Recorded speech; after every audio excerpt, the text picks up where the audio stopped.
تو پھر ہم ان سے الگ رہیں گے. تو وہی عبداللہ بن عمر جن کے بارے میں بخاری میں آیا وہ کہتے ہیں کہ خوارج بدترین مخلوق ہیں, انہی کے بارے میں سنن کبری البیہقی میں آیا وہ ان کے پیچھے نمازیں پڑھتے ہیں. تو نماز کس کے پیچھے وہ پڑھ رہے ہیں؟ کلمہ گو کافروں کے پیچھے, جو صحابہ اکرام کو اس زمانے میں کافر کہتے تھے, اور عام صحابی نہیں, مولا علی علیہ السلام کو. آج اگر کوئی صحابہ اکرام کے بارے میں بکواس کرتا ہے تو آپ اس کی علمی اصلاح کریں بجائے اسے کافر کہنے کے. یہی سبق ملا نا اس سے, اور کیا ملا؟ مولا علی سے پوچھ لیں, المصنف ابن ابی شیبہ میں مولا علی سے پوچھا گیا یہ خوارج کیا یہ کافر ہیں؟ انہوں نے فرمایا یہ کافر نہیں ہے, یہ کفر ہی سے تو بھاگے ہیں, انہیں یہ گمان ہوا کہ میں کافر ہو گیا ہوں تو مجھ سے دور بھاگے ہیں, تو یہ کافر کیسے ہو سکتے ہیں؟ اڈا جگرا ہے کسی دا, اے مولا علی دا ہی جگرا ہے کہ مولا علی کو جو کافر کہہ رہے ہیں, مولا علی کہہ رہے ہیں کہ یہ مجھے جو کافر سمجھ رہے ہیں نا, تو یہ دلیل ہے اس بات کی یہ کفر سے نفرت کرتے ہیں کہ مجھے بھی نہیں انہوں نے چھوڑا. انہوں نے تو بخاری مسلم کی حدیث فٹ نہیں کی کہ جس نے مسلمان کو کہا کافر تو کفر اس کی طرف لوٹ جائے گا. انہیں پتا تھا یہ تعویل کی غلطی کی وجہ سے کہہ رہے ہیں. آج بھی اگر کسی صحابی کو کوئی کافر تعویل کی غلطی کی وجہ سے کہتا ہے تو کفر اس کی طرف نہیں لوٹے گا, اور اگر جان بوجھ کے کہتا ہے سمجھتے ہوئے کہ وہ مسلمان تھا, وہ تو صحابہ کو تو چھوڑ دیں, آج بھی کسی ایک عام مسلمان کو بھی کوئی کافر کہہ دے تو وہ کافر ہو جائے گا. اس مسئلے کو سمجھیں. میری بعض لوگوں نے بات چالی کہ جی آپ نے کہا تھا حضرت ابوبکر کی صحابیت کا انکار کرنے والا جو ہے وہ کافر ہے, اور دوسری طرف آپ کہتے ہیں کوئی گالی دے تو وہ کافر نہیں, ان کو کافر بھی کہے تو کافر نہیں. یہ علمی بحث ہیں بھائی, بخاری مسلم دونوں میں حدیث ہے. ابن ابی بلتا نے نبی علیہ السلام کی جب مخبری کر دی تھی, کافروں کو بتا دیا کہ حضور مکے پہ چڑھائی کرنے والے ہیں, نبی علیہ السلام کو اللہ نے وحی کے ذریعے بتایا, مولا علی کو بھیجا, انہوں نے اس عورت کے جوڑے سے وہ خط برآمد کیا, اور جب وہ خط آیا نبی علیہ السلام کی بارگاہ میں, حضرت عمر نے کہا یا رسول اللہ اجازت دے میں اس منافق کا گلا کاٹ دوں جس نے آپ کے ساتھ یہ غداری کی ہے. حضور نے فرمایا عمر چھوڑ دو, اصحاب بدر کی اللہ نے اگلی پچھلی خطائیں معاف کر دی ہیں. نبی کا غدار, اور نبی اس کی تعویل کیا کر رہے ہیں کہ یہ دنیا کی محبت سے مغلوب ہو کے اس نے کیا, یہ منافق نہیں ہے. اور حضرت عمر کیا کہہ رہے ہیں, یہ منافق ہے. اب حضرت عمر سے توبہ کروانی چاہیے تھی نا حضور کو, نہیں کروائی. کیوں؟ اس پہ امام بخاری نے باقاعدہ باب باندھا یہ مسئلہ سمجھانے کے لیے کہ اگر کوئی اپنی تعویل کی غلطی کی وجہ سے کسی کو کافر اور منافق کہہ لے تو اس کے اوپر وہ فتویٰ نہیں لوٹتا. آپ کو سمجھ آئیے بات؟ ورنہ حضور کا کام تھا نا, واجب تھا, نبی پہ تو واجب ہوتا ہے کہ وہ کہتے کہ توبہ کر, تیری طرف کفر لوٹ گیا, تو نے ایک بدری کو کہا ہے.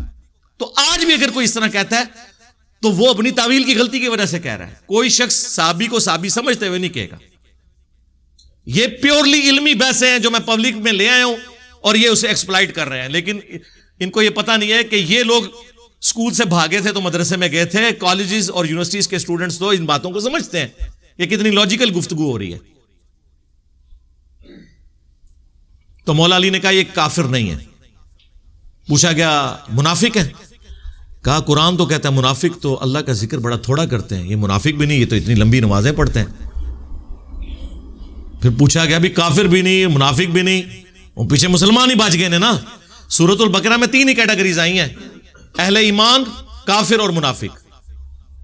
چوتھی تو کوئی کیٹیگری نہیں ہے. فرمایا یہ ایک جماعت ہے جس نے ہم سے بغاوت کی ہے, یعنی ہمارے لوگ ہیں, ہم سے باغی ہوئے.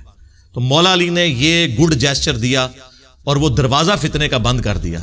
مولا علی اس امت میں مثال ہیں اور ہمارے لیے علم کا مرکز ہیں ان معاملات میں جن میں اگر کوئی مسلمانوں کا گروہ باغی ہو جائے کہ ایک حکمران نے ان کو کیسے ٹریٹ کرنا ہے.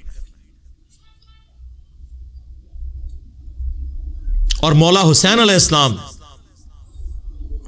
اس چیز میں امت کے امام ہے کہ اگر مسلمانوں کا حکمران باغی ہو جائے تو رعایا نے کس طریقے سے اس کو ریئیکٹ کرنا ہے. اس سے بھی بڑھ کر صحیح بخاری میں باقاعدہ باب باندھا امام بخاری نے باغی اور بدعتی کے پیچھے نماز پڑھنے کا حکم. پہلے تو 694 نمبر پہ حدیث لے کے آئے امام بخاری کہ نبی علیہ السلام نے کہا کہ عنقریب ایسے امام آئیں گے جو تمہیں غلط نمازیں پڑھائیں گے, تم ان کے پیچھے نماز پڑھ لینا, ان کی غلطی کا وبال ان پر ہوگا.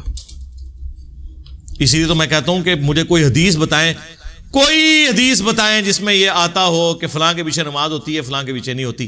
یہ ٹاپک سے آپ کو حدیث خالی نظر آئیں گی. صحابہ کرام کے فتوے نظر آئیں گے، وہ بھی نماز پڑھنے کے حق میں خلاف کوئی بھی نہیں نظر آئے گا. یہ سارے مولویوں کے لکھے ہوئے فتوے ہیں. اور 695 پہ جس پہ باب باندھا امام بخاری نے کہ باغی اور بدعتی کے پیچھے نماز پڑھنا درست ہے، حضرت عثمان ابن عفان رضی اللہ تعالیٰ عنہ خلیفہ راشد ان کا فتویٰ لے کے آئے کہ جب انہیں بلوائیوں نے محصور کر دیا، ایک صحابی کہتے ہیں میں حاضر ہوا کہ حضرت ہمارے امام تو آپ ہیں، یعنی حکمران بھی آپ ہیں، اور مسجد نبوی کی امامت بھی حکمران کرواتا تھا، مسجد پر فتنے کے امام کا قبضہ ہے، ہمیں خطرہ ہے کہ اس کے پیچھے نماز پڑھی تو ہم گناہ میں مبتلا نہ ہو جائیں، آپ بتائیں آپ ہمیں کیا حکم دیتے ہیں کہ ہم گھر میں نماز پڑھ لیں یا اس کے پیچھے پڑھیں؟ تو حضرت عثمان نے کہا کہ نیکی کے کاموں میں ان کا ساتھ دو، کیونکہ مسلمانوں میں اجتماعی نیکی کا کام ایک باجماعت نماز ہی تو ہے، نیکی کے کاموں میں ان کا ساتھ دو اور برائی میں ان سے الگ رہو. اس سے امام بخاری نے رزلٹ نکالا کہ خلیفہ راشد نے ہمیں یہ کہا ہے کہ باغی اور بدعتی کے پیچھے نماز پڑھنا درست ہے، اور دیوبندی اور بریلوی اور اہل حدیث جو آپ کو دھوکہ دیتے تھے نا کہ وہ یہودی مارنے کے لیے آئے تھے، تو اس کا مطلب ہے حضرت عثمان یہ بھی سمجھتے تھے کہ یہودی جو ان کے نزدیک یہودی تھے ان کے پیچھے نماز پڑھنا درست ہے. ہوں دسو کیا کرو گے؟ ماننا پڑے گا کہ مسلمان تھے. ہاں اہل بدعت تھے، خلیفہ راشد کے خلاف انہوں نے بغاوت کی، سب کچھ تھے، لیکن خلیفہ راشد کا آپ ٹیمپرامنٹ دیکھیں کیا ہے، وہ کہہ رہے ہیں نماز ان کے پیچھے ہو جائے گی. یعنی وہ کہتے تھے مجھ سے اختلاف کرنے کا مطلب یہ تو نہیں ہے کہ اسلام سے نکل گئے، نماز ان کے پیچھے ہوگی. اس کے بعد کوئی ہمیں لا کے کہے کہ جی وہ فلانے امام نے یہ کہا کہ فلانے کے پیچھے نماز نہیں ہوتی، وہ اپنے مامیاں دے فتوے اپنے کول رکھو. مامو پارٹی سانو نہ کوئی فتویٰ دسو، ہم فتویٰ آپ کو بتا رہے ہیں عبداللہ بن عمر کا، اس سے بڑھ کر مولا علی کا اور حضرت عثمان کا. تو آڈے بابے تے امام تے شاہی کوئی نہیں سوری شاہی کوئی نہیں، ان کے مقابلے پہ ہم تو شاہی کوئی نہیں. ویسے اسی بھی بڑی شاہ ہوں تو بابے کے مقابلے ہاں کہانی کرا کے گئے سن.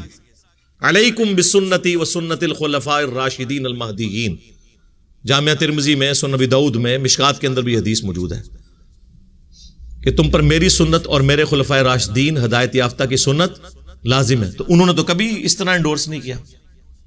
تو یہ ساری کی ساری چیزیں ہیں، یہ وہ دین ہے جو کتابوں میں ہے.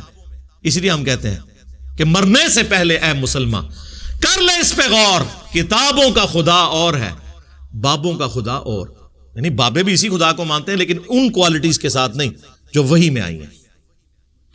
اور جب تو یہ غور کرے گا تو تیرے اندر سے آواز اٹھے گی کیا کہ نہ میں وابی نہ میں بابی، میں ہوں مسلم، علمی کتاب ہے. اور جب یہ آواز گلی گلی سے آئے گی نا تو انشاءاللہ تعالی آپ سمجھ لیں کہ فرقوں کی دکانیں بند، the damage has been done, ہو گیا نا. صلو علی محمد و آل محمد، اللہم صلی علی محمد وعلی آل محمد واصحاب محمد وازواج محمد وامت محمد اجمعین الی یوم الدین، آمین. تو میرے بھائیو امید ہے کہ آپ کو یہ بات سمجھ میں آئی ہوگی اور ویڈیو پسند آئی ہوگی. ویڈیو کو لائک اور شیئر ضرور کیجئے. اگر چینل میں نئے ہیں تو سبسکرائب ضرور کیجئے.